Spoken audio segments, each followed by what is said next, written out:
Movie के शुरू में हम व्यूअर्स रे नाम के एक आदमी को देख पाते हैं। वो अभी कोर्ट रूम में है और आज इसका डिवोर्स होने वाला है। उसकी वाइफ उसे चीट कर रही थी। रे ने उसे उसके लवर के साथ पकड़ लिया था और गुस्से से उसे थप्पड़ भी मार दिया था। डिवोर्स हो जाने के बाद वो उनके पास्ट लाइफ के बारे में डिस्कस कर रहे थे कि एक टाइम था वो दोनों एक दूसरे से बहुत प्यार करते थे, पर अब सब कुछ बदल चुका है। वो अलग हो चुके हैं। वो एक दूसरे को उनकी फ्यूचर लाइफ के लिए गुड लक विश करके निकल जाते हैं। नेक्स्ट सीन में हम व्यूअर्स रे को उसके फ्रेंड्स के साथ एक रेस्टोरेंट पे देख पाते हैं। वो नॉर्मन, लैडी और उसकी वाइफ एलिन के साथ उसका डिवोर्स सेलिब्रेट कर रहा होता है। वो लोग उसे फिर से किसी लड़की के साथ एंगेज होने के लिए एनकरेज कर रहे थे। रे कहता है उसे अब पूरी फैमिली चाहिए। वो उसकी मनपसंद लड़की से शादी करके सेटल होना चाहता है। तब नॉर्मन कहता है रे के लिए लड़की वो ढूंढेगा। इसके कुछ दिनों बाद नॉर्मन रे से मिलने उसके ऑफिस में आता है। वो उससे $20,000 उधार मांगता है। रे एक सक्सेसफुल आर्किटेक्ट है, इसलिए उसके पास बहुत पैसा है। रे कहता है वो उसे सिर्फ $10,000 ही दे पाएगा और पैसों के लिए उनकी फ्रेंडशिप भी एक दिन टूट सकती है। नॉर्मन फिर भी इंसिस्ट करता है तो रे मान जाता है और उसे $20,000 दे देता है। नॉर्मन उसे एक पार्टी में इनवाइट करता है जहां वो उसे किसी लड़की से मिलवाएगा, ऐसा कहता है। अगली सीन में हम रे और उसके फ्रेंड्स को उस पार्टी में देख पाते हैं। ये पार्टी आर्ट गैलरी में था, इसलिए बहुत सारे सेलर्स और बायर्स आए थे। इधर रे नॉर्मन के बताए गए लड़की से मिलता है। ये लड़की उससे ओपनली फ्लर्ट करने लगती है। रे को ये लड़की पसंद नहीं आती तो वो उससे पीछा छुड़ा के जाने लगता है और लीना से टकरा जाता है। वो उसके ऊपर ड्रिंक गिरा देता है। रे फर्स्ट टाइम लीना से मिलता है, लेकिन एक मिसअंडरस्टैंडिंग हो जाती है। लीना सोचती है ये लड़की रे की गर्लफ्रेंड है और रे उसके साथ मिसबिहेव कर रहा है, तो वो रे को इंसल्ट करके वहाँ से चली जाती है। रे गुस्से से नॉर्मन को कहता है अब से तू मेरे लिए और कोई लड़की नहीं ढूंढेगा, ये काम मैं खुद कर सकता हूँ। इसके कुछ दिनों बाद सुपरमार्केट में रे लीना से मिलता है। लीना उससे माफ़ी मांगती है और कहती है उस दिन मैं ओवर रिएक्ट की थी। असल में वो एक आर्टिस्ट को इम्प्रेस करना चाहती थी, इसलिए सच ठच के आई थी। रे ने सब बर्बाद कर दिया, बट वो आर्टिस्ट भी घटिया आदमी था, तो एक तरह से देखा जाए तो रे ने लीना को उस आर्टिस्ट से बचाया है। इसलिए वो उसका शुक्रिया अदा करके काउंटर पे चली जाती है। रे भी उसके पीछे पीछे जाता है और उसे डिनर के लिए इनवाइट करता है। ये दोनों एक रेस्टोरेंट पे जाते हैं जहाँ रे कहता है ये मेरे साथ पहली बार हो रहा है कि मैं किसी लड़की से सुपरमार्केट में मिला और उसे डेट के लिए पूछ लिया। लीना इस बात पे हंस देती है। इन दोनों में और भी बातें होती हैं। रे उसे घर छोड़ने जाता है और कहता है क्या मैं 5 मिनट के लिए तुम्हारे घर पे रुक सकता हूँ। लीना कहती है नहीं, तुम 5 मिनट में नहीं जा पाओगे। ये कहकर वो ऊपर चली जाती है। अगले दिन नॉर्मन उसे कॉल करता है। हर बुधवार को नॉर्मन गोल्फ खेलने जाता है, तो वो रे को भी बुलाता है। रे उससे लीना के बारे में पूछता है, बट वो लीना को नहीं पहचानता। रात को रे लीना के घर के बाहर खड़ा था। एक आदमी के साथ उसे लीना दिखती है। लीना उसे किस करती है, फिर घर चली जाती है। लीना के घर के बाहर बजर लगे हुए थे, जिसकी मदद से कोई भी विजिटर अलग अलग अपार्टमेंट के साथ कांटेक्ट कर सकता है। 2-3 बार ट्राई करने के बाद वो लीना से कांटेक्ट कर पाता है। वो कहता है मेरे पास तुम्हारा फ़ोन नंबर नहीं था, तो तुम्हारे घर पे आना पड़ा। क्या हम दोनों डिनर के लिए बाहर जा सकते हैं? तब लीना दरवाज़ा खोल देती है। रे ऊपर आके देखता है लीना नहा रही थी। वो गीले कपड़ों में उसके पास आती है, जिससे रे और भी अट्रैक्ट होता है। रे कहता है मैंने तुम्हें एक आदमी के साथ देखा, क्या वो तुम्हारा बॉयफ्रेंड है? लीना कहती है नहीं, वो बस मेरा दोस्त है और वो गे है। लीना को आज बहुत सीरियस मूड में देखकर रे पूछता है क्या हुआ है, प्रॉब्लम क्या है? लीना कहती है मैं तुमसे प्यार करने लगी हूँ। तब रे कहता है ये कोई प्रॉब्लम नहीं है, ये नॉर्मल है और मैं भी तुमसे प्यार करने लगा हूँ। और इसी के साथ ये दोनों इंटीमेट हो जाते हैं। फिर लीना अपने बारे में रे को बताती है। लीना जब छोटी थी तब उसकी मॉम उसे बहुत मारती थी और उसके डैड कभी इसका प्रोटेस्ट नहीं किए। वो बचपन से ही बहुत एब्यूज हुई थी। लीना खूबसूरत है, इसलिए सब लोग उसे हासिल करना चाहते हैं, पर किसी ने उसे समझने की कोशिश नहीं की। रे कहता है मैं ऐसा नहीं हूँ, मैं तुमसे बहुत प्यार करता हूँ और तुम जैसी हो वैसे ही तुम्हें एक्सेप्ट करता हूँ। फिर इन दोनों की शादी दिखाया जाता है। ये दोनों बहुत खुश थे। उसके फ्रेंड्स और रे की एक्स वाइफ भी खुश थी। रे फिर से शादी कर रहा है ये देखकर। लीना के पेरेंट्स शादी में नहीं आए थे, बस उसकी एक फ्रेंड अपने बॉयफ्रेंड के साथ आई थी। रे के पेरेंट्स डांस कर रहे थे। इनके शादी के बहुत साल बीत चुके हैं, इसलिए और रोमांस नहीं बचा था। लीना प्रॉमिस करती है वो दोनों ऐसा कपल कभी नहीं बनेंगे, उनके बीच रोमांस हमेशा रहेगा। फिर कुछ महीने गुजर जाते हैं और उनकी एक बेटी होती है। वो दोनों एक दिन डिनर करने बाहर जाते हैं, तो एक औरत लीना को सीसी नाम से पुकारती है। वो कहती है मेरा नाम सीसी नहीं लीना है। ये बात उस औरत को अजीब लगता है और वो लीना से माफ़ी मांग के चली जाती है। तब लीना रे से कहती है ये इंसिडेंट उसके साथ पहले भी हो चुका है। शायद सिसी नाम की कोई लड़की है जिसकी शक्ल उससे मिलती है, इसलिए सब लोग बार बार ये गलती करते हैं। इसके बाद और भी टाइम गुजर जाते हैं और उनकी बेटी भी थोड़ी बड़ी हो जाती है। लेकिन एक दिन रे घर आके देखता है लीना किसी से फ़ोन पे बात कर रही है। उसकी वॉइस बहुत ही सिडक्टिव थी, तो रे को लगता है वो किसी आदमी से बात कर रही होगी। रे के पूछने पर लीना कहती है ये उसकी डांस क्लास वाली फ्रेंड डेबी है। डेबी और उसके पति के बीच कुछ मिसअंडरस्टैंडिंग हुई है, उसी के बारे में वो लीना से डिस्कस कर रही थी। फिर रात को रे लीना के साथ इंटीमेट होना चाहता है, पर लीना मना कर देती है। नेक्स्ट मॉर्निंग वो लैरी से मिलने जाता है और कहता है ये शादी है या फिर पार्टनरशिप। लैरी कहता है भाई तू टेंशन मत ले, ऐसा सबके साथ ही होता है। तब रे कहता है मैंने उसे किसी के साथ फ़ोन पे बात करते हुए सुना है। वो कहती है ये उसकी फ्रेंड डेबी है, पर मुझे शक है कि उसका अफेयर चल रहा है। तब लैरी उसे केयरफुल रहने के लिए कहता है। एक नए प्रोजेक्ट के लिए वो मिस्टर मूड़ा के ऑफिस जाता है। उधर वो उनकी सेक्रेटरी सेलिन रॉजर्स से मिलता है। बातों बातों में उसे पता चलता है सेलिन और लीना की यूनिवर्सिटी सेम है। रे पूछता है क्या तुम लीना मैथर्स को जानती हो? वो कहती है नहीं, उसे उसकी बेस्ट फ्रेंड भी याद नहीं है। काफ़ी साल बीत गए हैं और सब कॉन्टैक्ट्स भी धीरे धीरे टूट गया है, पर मुझे एक बात हमेशा याद रहेगा, हमारे प्रिंसिपल सैम शॉ सबके सामने स्टेज पर ही हार्ट अटैक से मारे गए थे। वो तब स्पीच दे रहे थे। दिन वो मिस्टर मूड़ा से मिलता है और उसे ये प्रोजेक्ट मिल जाता है। घर आके वो लीना को गुड न्यूज़ देता है कि मिस्टर मूड़ा के प्रोजेक्ट के लिए वो सब जापान जा रहे हैं। ये सुन के लीना भी खुश होती है। रे कहता है आज मैं तुम्हारी एक बैचमेट सेलिन रॉजर्स से मिला था। लीना कहती है मुझे वो याद नहीं। दिन रे कहता है हाँ उसे भी तुम याद नहीं, पर तुम्हें सैम शॉ तो याद होगा जो हार्ट अटैक से मारे गए थे। लीना कहती है हाँ याद है, सैम मेरा क्लासमेट था, बहुत बुरा हुआ उसके साथ, इतनी कम उम्र में वो मारा गया। बुरा वक्त कभी बता के नहीं आता। रे समझ जाता है कि लीना उससे झूठ बोल रही है, पर अभी वो उसे कन्फ्रंट नहीं करता। अगली सुबह लीना जब नहाने जाती है तब रे लीना की पर्स चेक करता है। उसमें से उसे एक होटल का कार्ड मिलता है। लीना उसे पकड़ लेती है तो वो कहता है मैं पैसे निकालना भूल गया था, मेरे पास कैश नहीं है, इसलिए मुझे तुमसे कुछ कैश चाहिए। इसके बाद वो लीना के होम टाउन जाता है सच का पता लगाने। वो सबको लीना की फ़ोटो दिखा के उसके बारे में पूछता है, लेकिन कोई उसे पहचानते नहीं है। आखिर में एक गराज ओनर उसे पहचान लेता है। वो कहता है इसका नाम लीना नहीं सिसी है। एक टाइम था जब सिसी उसकी गर्लफ्रेंड थी। वो पूछता है क्या सिसी तुम्हें धोखा दे के भाग गई है? रे कहता है तुम ऐसा क्यों बोल रहे हो?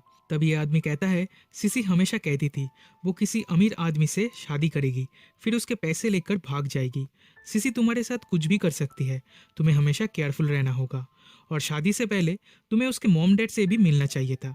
रे उस आदमी से लीना के मॉम डैड का एड्रेस लेकर उनसे मिलने जाता है। लीना के मॉम डैड रे को देखकर बहुत खुश होते हैं।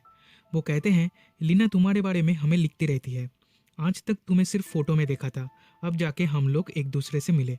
रे देखता है ये दोनों कितने डिसेंट एंड वेल बिहेव्ड है। ऊपर से लीना की फोटो से भी पता चलता है उसकी परवरिश कितनी अच्छी हुई है। वो इन्हें अपने साथ घर ले आता है। इन्हें देखकर लीना शॉक्ड एंड सरप्राइज दोनों होती है। फिर ये दोनों लीना की बचपन की कहानी रे को सुनाते हैं। वो कहते हैं हमने उसका नाम सिसी रखा था, पर उसने अपना नाम चेंज कर लिया, जिससे हम दोनों को बहुत इंसल्ट फील हुआ। एक लड़की अपना नाम तब चेंज करती है जब उसकी शादी होती है, पर शादी से पहले ही नाम चेंज करने का रीज़न क्या है ये हमें नहीं पता। देन अपने रूम में जाके रे उसे कन्फ्रंट करता है। तब लीना कहती है मेरे पेरेंट्स जिस छोटे से टाउन में रहते हैं, अगर मैं भी उधर रहती तो उधर ही फंस के रह जाती।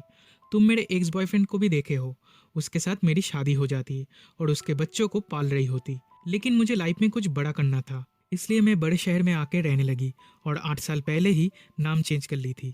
थेल्मा स्नेडर से लीना मैथर्स बन गई थी and CC is my nickname. फिर सोते टाइम लीना रे से माफ़ी मांगती है और कहती है बहुत बार कोशिश की थी तुम्हें सच बताने की, पर डरती थी सच जान के तुम मुझे छोड़ ना दो। रे कहता है तुम्हें सब सच पहले ही बता देना चाहिए था। सुबह वो पेरेंट्स को एयरपोर्ट छोड़ने जाते हैं और लीना कहती है अब हम दोनों के बीच और कोई भी राज नहीं है। कुछ और साल बीत जाते हैं, उन्हें और एक बच्चा होता है। वो अपने फ्रेंड्स के साथ पिकनिक गए हुए होते हैं। एक दिन लीना फिर से पहले की तरह फ़ोन पे बात कर रही होती है। पूछने पर फिर से वो डेवी का नाम लेती है। रे इस बार भी कुछ नहीं कहता। अगले दिन वो ऑफिस से घर पे कॉल करता है, लेकिन कोई फ़ोन नहीं उठाता। दैट मीन्स लीना घर पे नहीं है। घर जाके वो लीना को कन्फ्रंट करता है। लीना कहती है, दोपहर को मैंने तुम्हें कॉल किया था, तुम ऑफिस में नहीं थे, साइट विजिट पे गए हुए थे, इसलिए मैं डेबी के पास चली गई। अगर तुम्हें भरोसा नहीं है तो डेबी से बात कर लो। ये बोल के वो खुद ही डेबी को कॉल लगा देती है, पर कॉल वॉइस मेल में चला जाता है तो रे फोन काट देता है। Then Leena says, you are sick, get some help. रात को दोनों इंटीमेट होते हैं और लीना उसे मना लेती है। रे की सेक्रेटरी छुट्टी पे थी तो एक दूसरी लड़की कुछ दिनों के लिए उसकी जगह पे आती है। रे उसे पहचान लेता है। वो कहता है, तुम लीना की फ्रेंड हो और तुम मेरी शादी में भी आई थी। असल में लीना इस लड़की को हायर की थी, उसकी फ्रेंड कोई है ऐसा दिखाने के लिए। रे लीना के सामने उसे लाके खड़ा कर देता है। तब लीना कहती है, हाँ मैंने उसे हायर किया था, तुमसे उस पार्टी में मिलना कोई कोइंसिडेंट नहीं था, वो मेरा प्लान था। मैं तुम्हें पहले से ही जानती थी, तुम तब मैरिड थे। जब तुम्हारा डिवोर्स हुआ तब मैंने प्लान किया कि तुमसे मिलूंगी, मैं तुम्हें पाना चाहती थी, इसलिए मैंने ये सब किया। रे कहता है, जब भी सोचता हूँ तुम्हें भरोसा करूँ तभी तुम मेरा दिल तोड़ देती हो। लीना कहती है, इसे ही तो प्यार कहते हैं। वो फिर से लैरी के साथ सब कुछ डिस्कस करता है। लैरी कहता है, फैमिली टेंशन देने के लिए होती है और फ्रेंड्स उस टेंशन को दूर करने के लिए होते हैं। वो रे को संभाल लेता है। फिर एक दिन लीना की क्रेडिट कार्ड का बिल गलती से रे के ऑफिस में चला जाता है। वो देखता है एक पर्टिकुलर होटल में लीना हर बुधवार को जाती है। आज भी बुधवार है तो चेक करने के लिए वो घर पे कॉल करता है, पर कोई फ़ोन नहीं उठाता तो वो उस होटल पे कॉल करता है। रिसेप्शनिस्ट कहती है, कुछ देर पहले लीना होटल से निकल चुकी है। रे गुस्से से घर पहुंचता है, दोनों बच्चों को बेबी सीटर के साथ पार्क में भेजता है, फिर लीना को कन्फ्रंट करता है। वो पूछता है, तुम हर बुधवार उस होटल में किसके साथ जाती हो? लीना कहती है, वो तुम्हारा ही फ्रेंड है जिसके साथ मैं बात करती थी और तुम उसे डेवी समझते थे। वो उसे और चिढ़ाने के लिए कहती है, उसका साइज तुमसे बड़ा है, वो मुझे तुमसे ज़्यादा सुख दे पाता है, उसके साथ मेरा अफेयर शादी से पहले से चल रहा है। रे पूछता है, तो ये बच्चे किसके हैं, क्या तुम्हें पता है? लीना कहती है, हाँ मुझे पता है, पर मैं तुम्हें नहीं बताऊंगी। तब रे गुस्से से उसे एक थप्पड़ लगा देता है, देन घर से निकल जाता है। उसे रियलाइज होता है हर बुधवार को नॉर्मन उसे गोल्फ खेलने बुलाता था, पर वो काम के प्रेशर में नहीं जा पाता था, तो ये आदमी और कोई नहीं नॉर्मन ही होगा। घर वापस आके वो देखता है सब सामान बिखरा पड़ा हुआ है। उधर साइकियाट्रिस्ट और पुलिस मौजूद है। लीना कंप्लेन की है, रे उसे एब्यूज करता है। लीना खुद को चोट पहुंचा के पुलिस को मैनिपुलेट करके रे को फंसा देती है। उसे पागल खाने भेज दिया जाता है। फिर एक दिन रे से मिलने वो उधर आती है। वो कहती है, अब तुम जान चुके हो मैं किस टाइप की इंसान हूँ, लेकिन ये याद रखना मैं तुमसे अभी भी प्यार करती हूँ। अगर मैं ये केस हार गई तो तुम्हारे साथ ही रहूंगी, और अगर जीत गई तो तुम्हारे बच्चों को छोड़कर तुम्हारे पैसे लेकर अपने लवर के साथ भाग जाऊंगी। फिर हियरिंग के दिन जज उस साइकियाट्रिस्ट को बुलाते हैं। वो कहते हैं, लीना मेरे पास काफ़ी सालों से आती है, उसके पति उसे एब्यूज़ करते हैं, उसे मारते पीटते हैं। इसके निशान मैंने लीना की बॉडी पे देखा है। एज ए प्रूफ कुछ फोटोज़ दिखाया जाता है। रे इसका प्रोटेस्ट करता है, पर जज उसे अभी चुप रहने के लिए कहते हैं। फिर नॉर्मन को बुलाया जाता है।